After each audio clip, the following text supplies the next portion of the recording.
اعوذ باللہ من الشیطان الرجیم بسم اللہ الرحمن الرحیم اللہم رب شہر رمضان الذی انزلت فیہ القرآن وافترضت علی عبادک فیہ الصیام صلی علی محمد وآل محمد ارزقنی حج بیتک الحرام فی عامی ھذا وفی کل عام واغفر لی تلک الذنوب العظام فإنہ لا یغفرها غیرک یا رحمان یا علام۔ ناظرین محترم، معزز روزہ دار مومنین اور مؤمنات، السلام علیکم ورحمۃ اللہ وبرکاتہ۔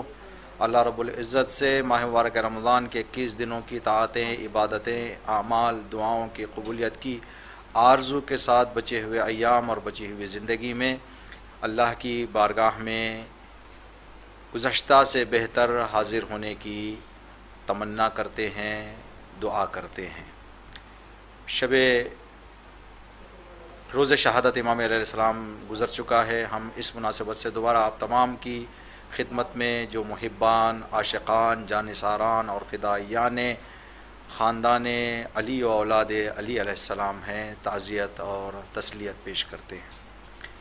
ماہ مبارک رمضان کے 2 عشرے ختم ہو گئے ہیں، تیسرے عشرے کا پہلا دن بھی اختتام پذیر ہو گیا، 20واں دن 21واں دن شب 22 ہے۔ جو موضوع ہم آپ کی خدمت میں پہنچانے کی کوشش کر رہے ہیں وہ ماہ رمضان اور امام زمانہ عجل اللہ تعالی فرجہ شریف، کیا رابطہ ہے ماہ رمضان اور امام زمانہ کے درمیان؟ تو اگر ہم غور کریں، قرآن ماہ رمضان میں نازل ہونے والی کتاب اور قرآن کی حکومت امام مہدی، قرآن کی آیتوں کا مصداق امام مہدی کی حکومت میں ہوگی۔ تمام انبیاء، اوصیاء، اولیاء کی محنتوں کا جو نتیجہ ہے وہ امام مہدی کی حکومت میں ملے گا۔ دنیا سے ظلم کا خاتمہ امام کی حکومت سے ملے گا۔ تو امام زمانہ، ہم ماہ رمضان میں خداوند عالم سے دعائیں طلب کرتے ہیں، تو دعاؤں میں سب سے مہم دعا، سب سے اہم دعا جس کی طرف ہمیں توجہ رکھنا ہے وہ ہے ظہور امام زمانہ عجل اللہ تعالی فرجہ الشریف۔ ہم امام کو اگر خدا کی بارگاہ سے طلب کریں اور خدا انشاءاللہ اگر آپ ناظرین مومنین اور مومنات کے روزے کی زبان سے نکلنے والی دعاؤں کی برکت سے اللہ اگر دعا کو مستجاب کر لیتا ہے اور ہمارے مولا، ہمارے آقا، ہمارے والی، ہمارے وارث، فرزند فاطمہ زہرا، وارث امام حسین علیہ السلام اگر اس دنیا میں آ جاتے ہیں تو پھر دنیا جنت بن جائے گی، دنیا میں جنت کا ماحول دیکھنے کو ملے گا۔ اگر ہمارے 11 اماموں اور 1,24,000 انبیاء کے سامنے بھی ظالم، جابر، ستمگروں کا سامنا نہ ہوتا، رکاوٹیں نہ ہوتی تو دنیا جنت دیکھنے کو ملتی۔ اس لیے کہ اللہ کے جو اولیاء ہوتے ہیں وہ محبتوں کے بانٹنے والے ہوتے ہیں، اتحاد کے علم بردار ہوتے ہیں، عدالت کے پرچم دار ہوتے ہیں۔ تو اگر آج ہم دنیا میں ظلم دیکھ رہے ہیں اس لیے کہ اولیاء اللہ، خلفاء اللہ کے ہاتھ میں دنیا نے حکومت نہیں دی، انہیں آزادی کے ساتھ کام کرنے کا ماحول تیار نہیں کیا۔